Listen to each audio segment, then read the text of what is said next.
So section 4.3, we start talking about how you can show triangles are congruent. And we start with what's called the side postulate. So if you look in the box, side postulate, we will label as SSS. Okay, and it's not crazy or confusing. SSS stands for side. And what this says is if three sides of one triangle are congruent to three sides of another, then the triangles are congruent. So basically, in our first example, if it's marked like that, that means that one side is congruent in each, right? SN and RH are congruent. If you add this, now two of the sides are congruent in the triangles. So right now with the two sides congruent, we'd have SS, but not SSS. We would have to have all three sides congruent like that.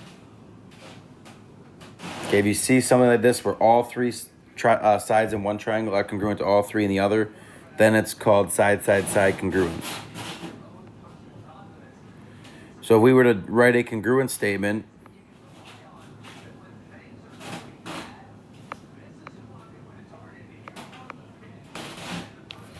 we would say triangle SNA is congruent to. Anyone have any idea what the next triangle would have to be? If we say SNA,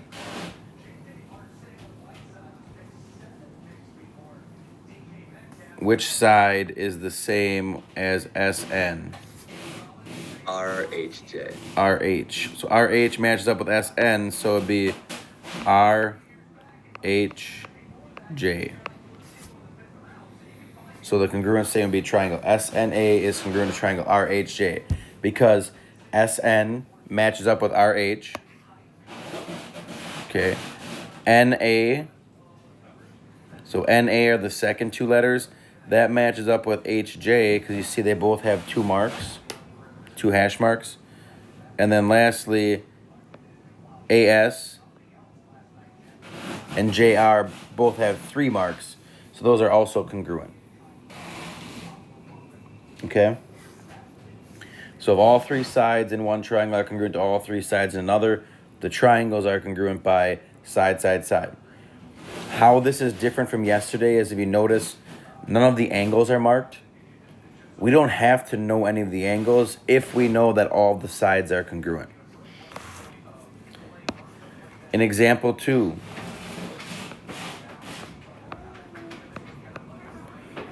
if I mark it like that, right? Or maybe they'll say instead of marking it, they'll put like a number here. Your picture might have two numbers. So like if I have that, are those two triangles congruent to each other? Are all three sides in the triangle on the left congruent to all three sides in the triangle on the right? Yeah. So we have this blue triangle.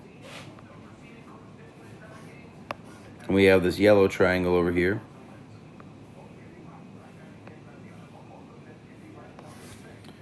Right, you'll notice that, whoops, I didn't mean to do that. Can I undo that? This. You'll notice that TH and GT are both equal because they have that one mark. You'll also notice that those two sides are both 8. But why is that third side? This, I'm going to highlight it in red. Why is this third side right here congruent in both triangles?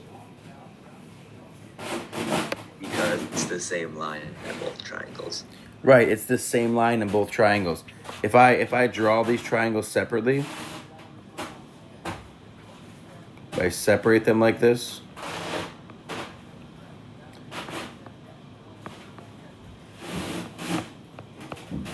both of these sides are RT. And RT is always equal to itself. So now it would look like this. So you would have two separate triangles that are congruent to each other. And then we make a congruent statement.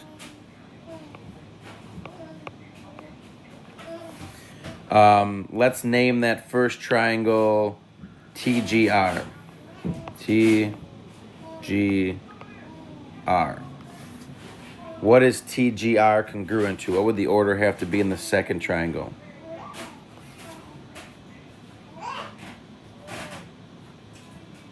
THB. TH, and I think that's an R actually. So TG along the bottom, that blue line, is equal to TH. So TG and TH have to be in the same spot, right? TG comes first, TH comes first, those two. And then GR is 8, and so is HR. So GR and HR have to match up. So GR are the second two letters, and HR are the second two letters. So they match up in this congruent statement.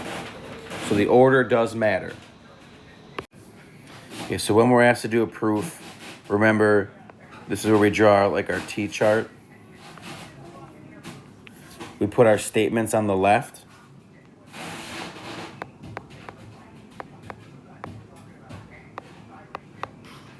And we put the reasons on the right. So statements and reasons.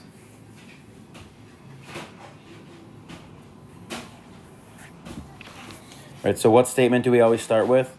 We always start with the given. So what's given is we know that segment FJ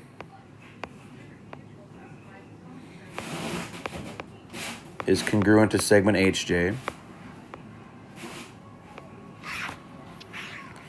And we know that, I'm gonna put a comma, G, that's a bad looking G. G is the midpoint, I'm gonna abbreviate that, of segment FH.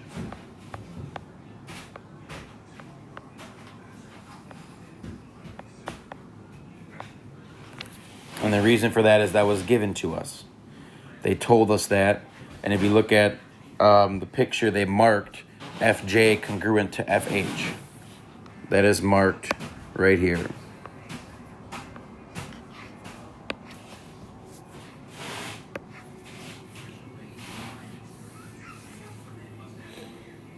Okay, so if we are told that G is the midpoint of FH, what can you say after that?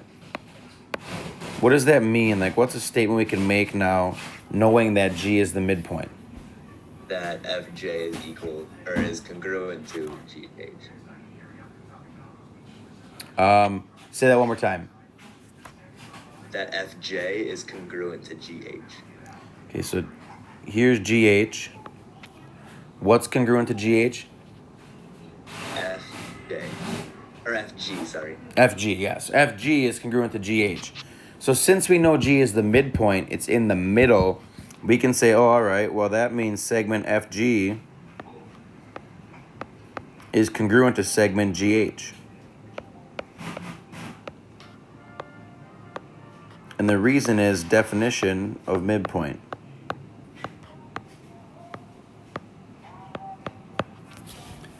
And I'm going to abbreviate midpoint MDPT for midpoint. Just saves you some writing when you do these. All right, so now we have two sides, right? We have those ones that are marked in blue, and we have the two that are marked in red. To show these triangles are congruent, we need to show that all three sides are equal. What's the side we're missing, and can we show that it's equal?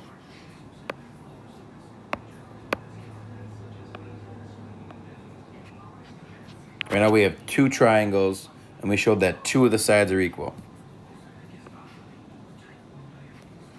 And actually, if this might help, I think it helps to draw them separately.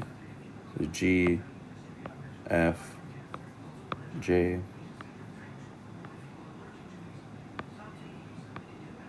G, H, J. And what we have so far is these are congruent and these are congruent. Is there anything else in those two triangles that's congruent or the same? No. What's that?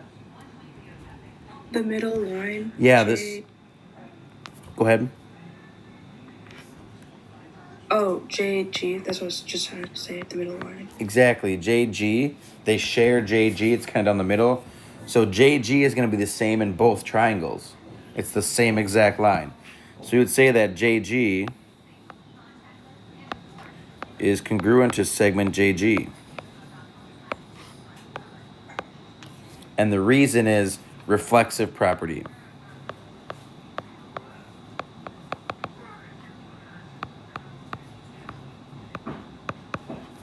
Right? It's got to be congruent to itself. Right? Like, if you clone yourself, you're going to be the same height, the same size when you clone it. So JG is the same in both triangles because it's the same exact line. So then step 4 would be we have to say which triangles are congruent because we just showed side, side, side congruence. So now we have to make a congruent statement. So it'd be triangle blank is congruent to triangle blank. And this is sometimes the hardest part. So what I usually do is I pick the one triangle and I name it right away. So how do you want to name that first triangle on the left? Anyone have a preference? FJ or FGJ. FGJ. Now we have to match up the triangle on the right. So if we said FGJ, what would the other triangle have to be? HGJ. Exactly. HGJ. So triangle FGJ is congruent to triangle HGJ by side, side, side congruence. We were able to show that all three sides in one triangle are the same or congruent to all three sides in the other triangle. So side, side, side congruence.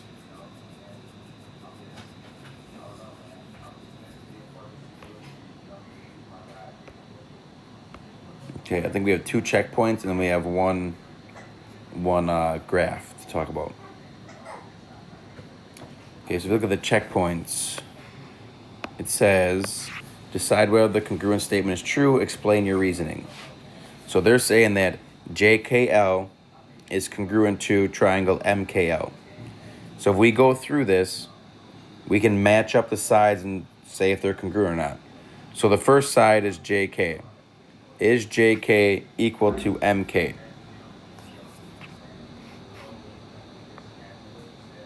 So here's Yes. JK and here's MK. Are those both the same? Yes. Yeah. They're both 8. Next, KL and KL. So is KL equal to KL? Yeah. Yeah. KL is equal to KL because of reflexive property. Lastly, is LJ equal to LM? So here's LJ, here's LM. Are those equal? Yes. Yes. Those are both 9. So determine if it's congruent statement is true, we would say yes. Side, side, side congruence. All the sides in one triangle are congruent to all the sides in the other, and it appears that these are in the correct order, right? Because they made the statement in the correct order. If the order was flipped around in one of those, it might not be correct. But in this case, they all match up. Okay, and then let's check over here. Let's check the second one. Is RS congruent to TV?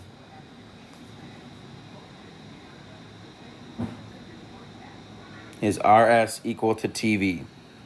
Yes. How do you know that? Well, we don't know that. We can assume that it is because it looks like it's the same length, but it doesn't have the little lines. Okay, so what you said there is it doesn't have the little lines, so you're spot on. They look like they might be congruent, but since they don't have those little lines, we actually can't, we shouldn't and we cannot assume that they're going to be congruent. So we'd actually say no, and our reason is I don't know if RS is equal to TV. So we cannot just assume and say, oh, well, they got to be the same. We'd like to, that'd be nice, and we could do a lot of stuff, but if it's not marked in the picture, we can't just assume it. Okay? And if I didn't mean to confuse you, but I'm going to scroll up a little bit. I know up here I started marking some things, but I just marked them so you were kind of used to drawing and showing what it means to be congruent. But when you have a problem like this, if it's not marked, we can't just mark it and say, oh, yeah, we're going to say RS is equal to TV. We have to go with what's marked. I did that in the first two examples to say, like, if the triangles were congruent, this is what they would have to look like. Okay, and then we have one, actually, two more. The last one is really quick, though. So on this one, it says, determine whether triangle PQR is congruent to the other triangles shown. So how do we know if triangles are congruent? We use side, side, side, right? So I'm going to highlight these three. PQR. We have over here, we have the red triangle, and I'll do the other one in green. So we were going to try to show that these triangles are congruent.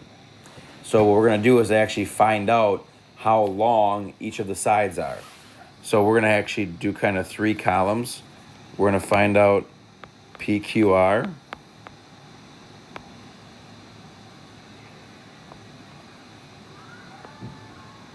And we're going to find the sides for the other triangles as well. So in triangle PQR, that blue one, we have side PQ. How big is, or how long is side PQ right here? How long is that? Can you count the distance from P to Q?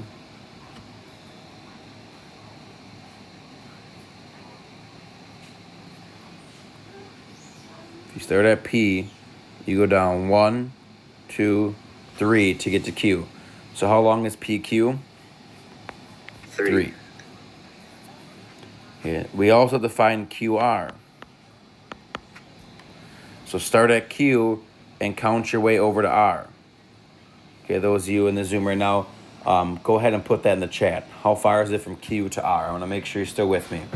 Go ahead and put that in the chat. Okay, if you count the squares, from Q to R is 1, 2, 3, 4, 5 squares. You can just count that. So that's 5. Okay, now we got to find R to P. For this, we're going to have to use distance formula.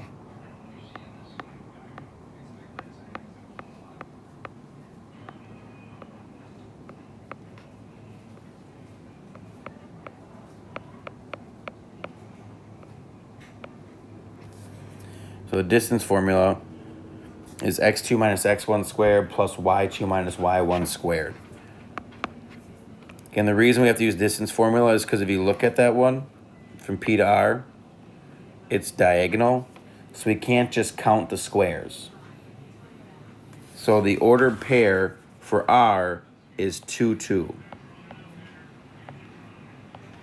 And the ordered pair for P is 1, 2, 3 to the left, so -3, and 1, 2, 3, 4, 5 above.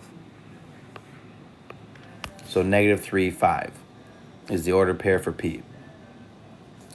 So the x values are 2 and -3.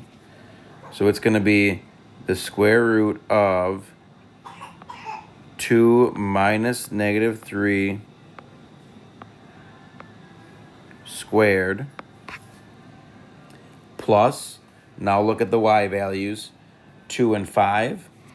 So it's going to be 2 minus 5 squared.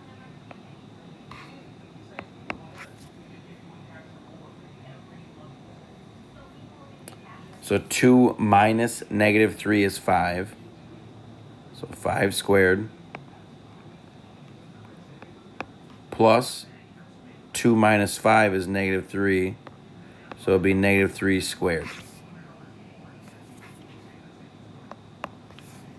What's 5 squared? 25. 5 squared is 25. What's negative 3 squared? 9. So we end up with the square root of 34. That's how long the third side is. So we have 5, 3, and square root of 34.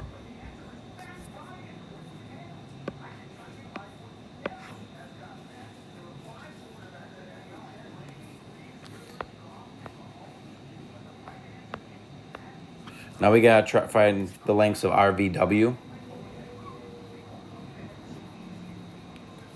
So we gotta find the lengths of these. Let's start with VW is the shortest. So let's do VW. We do have to do distance formula again. Okay, the order pair for W is 0, negative 3. And the order pair for V is negative 3, negative 2. So we're going to try to see are all these sides the same as all the sides in PQR. So side, side, side. So if you take the x's, it's 0 minus negative 3.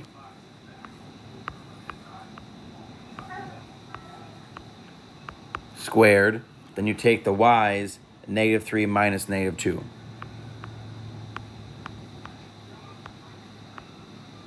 Squared.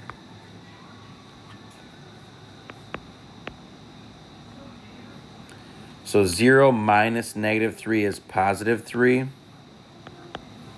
So it's 3 squared. And negative 3 minus negative 2 minus a negative is really plus a positive. So it's chop chop. It's negative 1 squared. 3 squared is 9. Negative 1 squared is 1. So this is the square root of 10. Are there any sides in triangle PQR that are square root of 10? Do any sides equal this in the other triangle? No. No, right? These sides were 3, 5, and square root of 34. So square root of 10 is not the same. So we know that this triangle is not going to be congruent. So we can cross that right out. Okay, and then lastly, we got to find out, how about triangle RST? Let's see if all of those sides are the same. Okay, so we can start with RS. How long is it from R to S? It's 1, 2, 3. So RS is 3.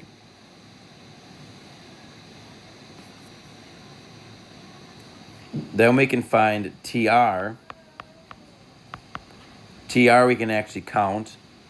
It's 1, 2, 3, 4, 5. It's 5 to get to TR. So TR is 5, RS is 3. So far, 2 of the sides match up, right? 3 and 3, 5 and 5.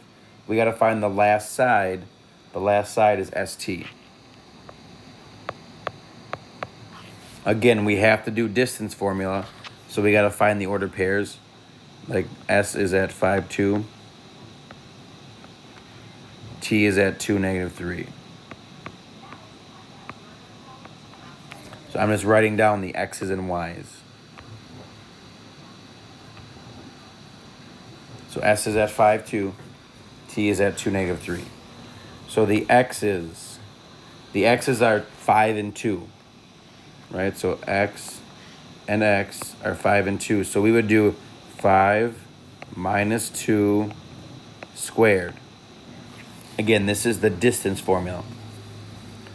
Plus, your Y's are negative 2 and negative 3. So it'd be negative 2 minus negative 3 squared. So we would get the square root of 3 squared plus negative 2 minus -3. Actually, I screwed that up. It's +2, not -2. I messed it up. Up here, this is a +2. I messed it up. So it should be 2 minus -3. So 2 minus -3 is really plus a +3. So 2 plus 3 is 5. So we end up with 9 plus 25, which is the square root of 34. So if you look at the dimensions here, square root of 34 and 5 and 3. So we have 3 sides in one triangle are congruent to 3 sides in the other triangle. So we would say triangle PQR is congruent to triangle RST.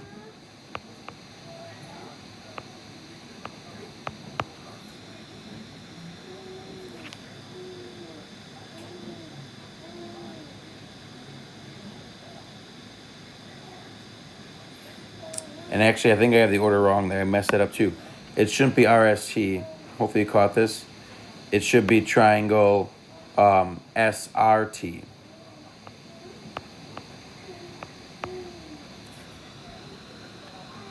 Because PQ matches up with SR. And then QR matches up with RT. So I had to put the order in the correct spot. I screwed that up. This is the triangles that are congruent, based on side, side, side. And you will not have to do this a lot, but I just want to show you that if we can find the side lengths, we can show that triangles are congruent.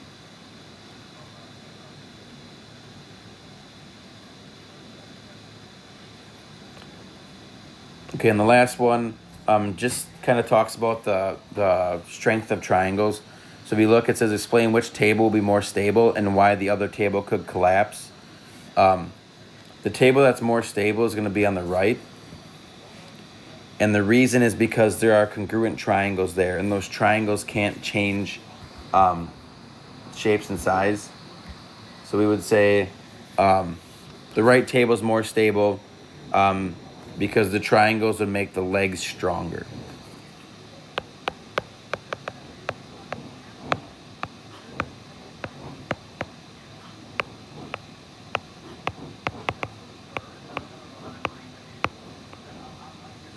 So if you ever see tables and things like that have triangles, it's because it makes them stronger.